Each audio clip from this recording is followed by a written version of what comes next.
সাপেরা তাদের ডিম মুখে করে।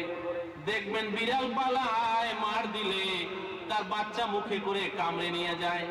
দেখবেন নদীর চড়ায় বক দাঁড়াইয়া থাকে এক পায়ে, এক মুহূর্ত, 2 মুহূর্ত, 1-2 ঘন্টা না, ঘন্টার পর ঘন্টা এক পায়ে দাঁড়াইয়া থাকে, একটু নড়ে চড়ে না। একটু নড়লে চললে পানি নড়বে, মাছ কাছে আসবে না। এই কষ্ট করে দাঁড়াবার পরে একটা মাছ যখন আসে, ঘপ করে ধরে, দইরা মোটেও খায় না, বাসায় যায়, নিজের সাওয়ালে নিয়ে খাওয়ায়। কি জন্য? মহব্বতের জন্য কিনা? মহব্বতের জন্য না?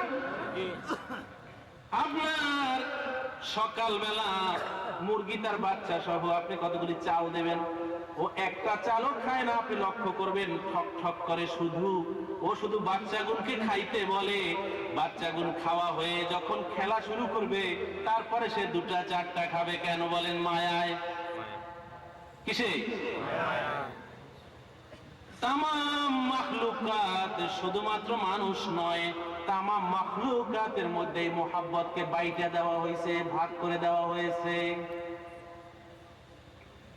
তাহলে কতটুকু পাইছেন? 100 ভাগের 1 ভাগকে কোটি কোটি কোটি কোটি কোটি কোটি ভাগে ভাগ করে একটু আপনি পাইছেন। আর এ তো গেল জীব জানোয়ারের কথা। মানুষের কথা কি? মানুষের কথা এই, আপনি নিজেই তো বোঝেন, আপনার সন্তানের জন্য কত মায়া, কত বাপ জান দিয়া দেয় সন্তানের জন্য, কত মা জীবন দিয়া দেয় বাসা ধনের জন্য। কি ঠিক না? কেউ ঠিক না? কত বন্ধু প্রাণ দিয়া দেয় বন্ধুর জন্য। এভাবে যুবকরা যখন এরকম মায়ায় পড়ে, রেল লাইনের উপরে শুইয়া থাকে, জরিনারে পাইলাম না। কি ঠিক কিনা? রেল লাইনের উপরে শুয়ে থাকে, আর জীবনের কোনো দাম নাই, তার চাই না জীবন। কি জন্য? কি হয়েছে? কি যে সে জীবন মোটে চায় না? আত্মহত্যা করে। কি হয়েছে? নিচের এত সুন্দর এই প্রাণ, কার না মায়া আছে পৃথিবীর? জীবনটার মধ্যে চাই না। একজনের জন্য একটু কি হয়েছে? একটু কি হয়ে গেছে? একটু মায়া হয়ে গেছে। মায়া, মমতা, প্রেম, স্নেহ, ভালোবাসা একই জিনিস। রাক্কাতুল কলব। সমবয়সীদের মধ্যে প্রেম, ছোট একজন বড়, ছোটের প্রতি স্নেহ, বড়র প্রতি শ্রদ্ধা, একই কথা। মনের বিকলতা, রাক্কাতুল কলব, এটাই হচ্ছে মহব্বত, এটাই মায়া। ওই যে আল্লাহ পাক 100 ভাগের 1 ভাগকে কোটি কোটি ভাগে ভাগ করে সামান্য একটু দিয়েছে। ওই একটু আপনার মধ্যে খুশি উঠছে, যার জন্য রেল লাইনে শুইয়া দড়ির মধ্যে কলস বাইন্ধা পানি বইরা নদীতে, সুরমা নদীতে জাপ দিয়া কয়, রে পাইলাম না, গেলাম গো মইরা। ওই একটু পাইয়া। কথা ঠিক কিনা? সামান্য মায়া। নবী বুঝাচ্ছেন, ও ওমর, এই যদি হয় মানুষের অবস্থা, কাল কিয়ামতের দিন এই 100 ভাগ, 99 ভাগ তো আল্লাহর কাছে আছে, 1 ভাগকে যে একটু একটু করে বাইটা দেওয়া হয়েছে, তামাম মাখলুকাত থেকে ওই 1 ভাগকে আল্লাহ উঠাইয়া নিয়ে যাবেন। ওই 1 ভাগকে কি করে নিয়ে যাবেন? উঠাইয়া। এই জন্য কিয়ামতের ময়দানে কেউ কাউকে চিনবে না। ইয়াউমা ইয়াফিরুল মারউ মিন আখিহি ওয়া উম্মিহি ওয়া আবিহি ওয়া সাহিবাতিহি ওয়া বানিহি লিকুল্লি ইমরিইম মিনহুম ইয়াউমাইযিন শাআনুন ইউগনি উজুহুন ইয়াউমাইযিন মুসফিরা দাহিকাতুম মুস্তাবশিরা ووجوه يومئذ عليها غبرة ترهقها قترة أولئك هم الكفرة الفجرة বলেন না সুবহানাল্লাহ। আল্লাহ বলেন, ইয়াউমা ইয়াফিরুল মারউ মিন আখিহি, কিয়ামতের ময়দানে যেদিন হবে, সেদিন ভাই ভাই থেকে পালাইয়া যাবে। দুনিয়ায় জান দেয়, ওই দিনকে চিনবেও না। ওয়া উম্মিহি, মা সন্তানকে পরিচয় দেবে না।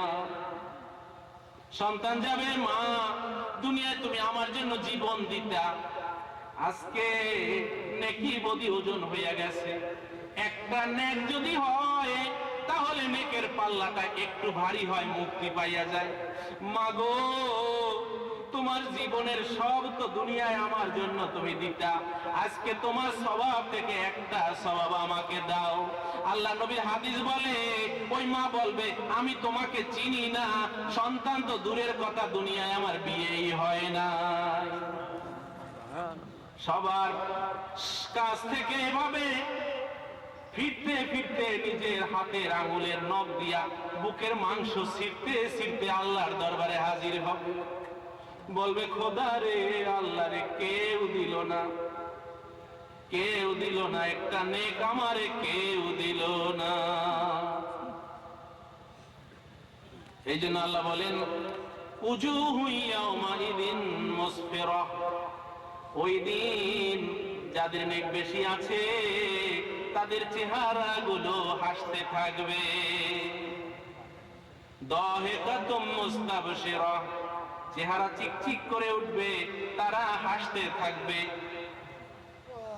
আর কিছু চেহারা হবে আলাইহা গাবারা, চেহারাগুলো গম্ভীর কালো হয়ে যাবে।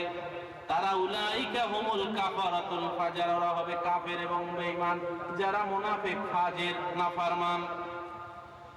অতএব কিয়ামতের দিন সকল মুহাব্বত মানুষের থেকে, সকল সৃষ্টির থেকে আল্লাহ নিয়ে নেবেন। কি করবেন? কি করবেন? নিয়ে নেবেন। তখন কারুর আর কেউ কাছে কাউকে চিনবে না। ইয়া নাফসি ইয়া নাফসি, এই চরম সময়ে আমি আশ্চর্য হইয়া যাই, আমি ভাবতে অবাক লাগে, আমার মন বিকল হইয়া যায় যে যেদিন সব মোহাব্বতকে আল্লাহ কুড়াইয়া নেবেন সেদিন কেউ কাউকে চিনবে না। তাহলে কি সব মোহাব্বত সকল সৃষ্টির থেকে নিয়ে নেবেন, কিন্তু আমার নবী মুহাম্মদুর রাসূলুল্লাহর মনের প্রেম মানুষের জন্য এইটা আল্লাহ নেবেন না। এই জন্য কেউ কাউকে চিনবে না ঠিকই, কিন্তু আমার নবী বলবেন, রব্বে হাবলি উম্মতি, রব্বে হাবলি উম্মতি। আমি ভাবতেও পারি না, আল্লাহ নবী বললেন সকল সৃষ্টির থেকে মুহাব্বত আল্লাহ নিয়ে নেবেন, অথচ মুহাম্মদুর রাসূলুল্লাহর মুহাব্বত নিতেছেন না। তাহলে কি আল্লাহর মুহাব্বত আর নবীর মুহাব্বত এক হয়ে গেল? আল্লাহর মুহাব্বত কি তাহলে নবীর হাতে তিনি দিয়া দিলেন নাকি? আল্লাহ নবীর হাতেই কিন্তু দিয়া দিছেন। আল্লাহ পাক রব্বুল আলামিন নবীকে বলেন, আপনাকে সৃষ্টি করেছে আমার নূর দ্বারা। নবী বলেন, আমার নূরকে 4 ভাগ করে আল্লাহ সৃষ্টি করেছেন। সর্বশেষ আমার নূরের অংশ দ্বারা সকল জগৎকে সৃষ্টি করা হয়েছে। আর ওই দিন কিয়ামতের দিন রুদিদাদিন নূর ইলা নূর, সকল নূর এক জায়গায় জমা হবে। এক জায়গায় জমা হওয়ার কারণে আমি আল্লাহর দরবারে আমার নূর যেখানে যেখানে আছে, যাদের মধ্যে মধ্যে আছে, যাদের কলবে আছে, উনসিয়াতুল মুমিনিন, মুমিনের কলবে আছে, মুমিনের চোখের মধ্যে আছে, যেখানে যেখানে আমার নূর আছে, সব নূর আল্লাহ বলবেন সব নূর এক জায়গায় করো, সাথে নিয়ে জান্নাতে প্রবেশ করো। বলি সুবহানাল্লাহ। ওই দিন নবীর শাফাত যদি চাও, মা তোমাকে পরিচয় দেবে না, বাপ দেবে না, বন্ধু দেবে না, সন্তান দেবে না, কেউ তোমার পরিচয় দেবে না। তাহলে তুমি এবার নবীর প্রেমে যুক্তি ছাড়ো, নবীর দয়ায় যুক্তি ছাড়ো, নবীর প্রেমে, নবীর ভালোবাসায়, নবীর মোহাব্বতে তোমার ওই যুক্তি আর খাটাইও না যে নবীও মানুষ আমিও মানুষ। তাহলে এটা কিন্তু শুরু করেছিল শয়তান, আর ওইটাই তুমি চালাইয়া যাইতেছো।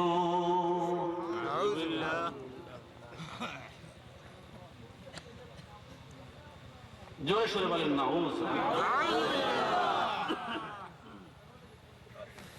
আমাকে হযরত সোয়াইব সাহেব ফোনে বলছিলেন যে হুজুর, আপনি আদালতে সাহাবা সম্পর্কে আলোচনা করবেন, যে সাহাবীদের প্রতি বিশ্বাস, পবিত্র বিশ্বাস রাখতে হবে। এই বিষয়টা অন্যান্য ওলামারা 5 দিন ব্যাপী বিভিন্ন বিষয়, এই আলোচনা করার কি আছে? মনের মধ্যে যদি আবেগ না আসে, প্রেম সৃষ্টি না হয়, তাহলে তো তাকে আপনি কোনো যুক্তি দিয়ে বুঝাইতে পারবেন না। যুক্তি দিয়ে তো আপনি কিছু বুঝাইতে পারবেন না। এই জন্য আল্লাহ নবীকে যেমন মোহাব্বত করবেন, সাহাবায়ে কেরামদেরকেও সত্যের মাপকাঠি জানবেন। কি সত্যের মাপকাঠি? কারণ সাহাবীরা যদি সত্যের মাপকাঠি না হয়, তাদের চরিত্র মাধুর্য যদি সর্বসুন্দর না হয়, তাহলে আমাদের ইসলাম আর ঈমান, কোরআন হাদিস কিছুই কিন্তু সুন্দর থাকবে না। থাকবে? কিছু থাকবে? আমরা এই দিন কাদের কাছ থেকে পেয়েছি? সাহাবীদের কাছ থেকে। কাদের কাছ থেকে? অতএব সুন্নাত ওয়াল জামাতের বিশ্বাস হলো